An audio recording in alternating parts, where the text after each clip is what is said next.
Labas. Šiandien atėjau su žinute, su priminimu apie virusą. Kas yra virusas ir kaip atrodo neigiamos energijos virusas. Viskas vyksta labai paprastai. Buvo atliktas eksperimentas ir į 15 žmonių grupę įdėtas vienas negatyvus žmogus. Žmogus, kuris nevaldo savo minčių. Mintis tai yra mūsų kareivėliai. Ir kadangi mintis yra mūsų kareivėliai, mes turime teisę patys valdyti savo mintis. Nes mintis kuria realybę.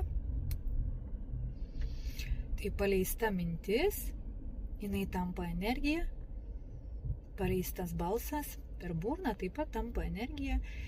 Ir tada tai tampa realybė. Tai į tą 15 žmonių grupę buvo įdėtas vienas žmogus, kuris yra negatyvus.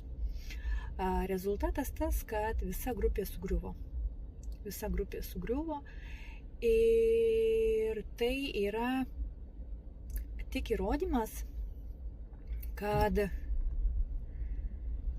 labai reikia atsirinkti, su kuo bendrauji. Labai dažnu atveju geriau vienam negu su ypač šioj pakitusioje eroj. Labai dažnu atveju yra geriau vienam negu su negatyviais žmonėm. Kaip tai atrodo praktiškai? Praktiškai tai atrodo taip, kad tu pabūni su negatyviais žmonėm, grįžti iš kažkur ir tau viskas nesiseka. Taip, susipyksti su vyru, susipyksti su vaikais ir po to sakai, bet taip nebuvo prieš tai, mes gražiai sutarėm, nesipykom, o kas čia atsitiko. Tai dar kartą pasikartosiu, negatyvi energija yra virusas. Ir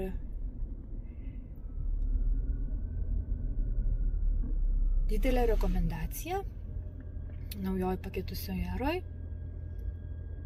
atsirinkti, su kokiais žmonėm bendrauju. Nes nuo to priklauso tavo kasdienybė, nuo to priklauso tavo sėkmė ir nuo to priklauso, kaip lengvai ar sunkiai tau einasi. Gali eitis lengvai, bet gali eitis ir sunkiai. Tai viskas priklauso tik nuo tavęs ir didelė rekomendacija iš mano pusės, iš mano patirties, mano praeitos pusės, kad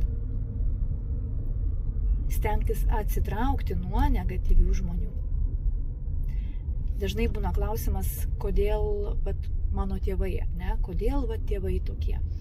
Tai labai didelė dalimi jautrios sielos būna įvedamos į tokias šeimas tam, kad jos išmoktų empatiškumo. Ir didžioji dalis mano klientų ir didžioji dalis žmonių, su kuriais aš dirbu, yra būtent iš tokių šeimų. Tai jeigu tau liūdna ir negali suprasti ir vis nori paaiškinimo, kodėl, tai yra tau paaiškinimas, kodėl. Tiesiog